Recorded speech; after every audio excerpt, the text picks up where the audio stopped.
આજે મોરબી એ division police સ્ટેશનની અંદર અમે એક અરજી ઇન્વોલ્વ કરાવી છે।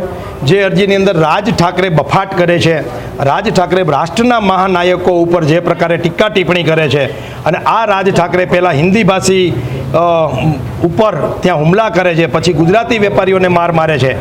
જો ત્યારે જ આ રાજ ઠાકરેને જેલના સળિયા પાછળ ધકેલી દેવામાં આવ્યો હોત અને આ રાજ ઠાકરે ઉપર કાનૂની કાર્યવાહી કરવામાં આવી હોત તો આજે આ રાજ ઠાકરે દેશના મહાનાયકો ઉપર ટીકા ટિપ્પણી ના કરે।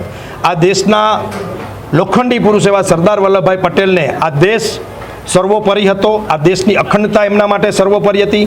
એ પ્રાંતવાદ, ભાષાવાદથી ઉપર ઉઠીને, જ્ઞાતિ જાતિ ધર્મથી ઉપર ઉઠીને એ રાષ્ટ્રના નાયક હતા।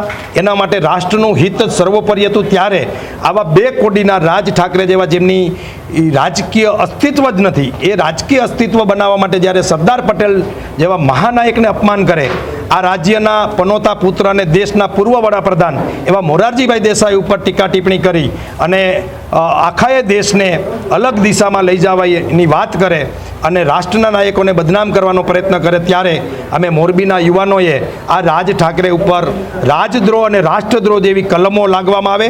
ગુજરાત સરકાર આ કાયદો અને વ્યવસ્થા બગડે નહીં એટલા માટે આ રાજ ઠાકરેને ગુજરાત પ્રવેશ બંધી કરવામાં આવે।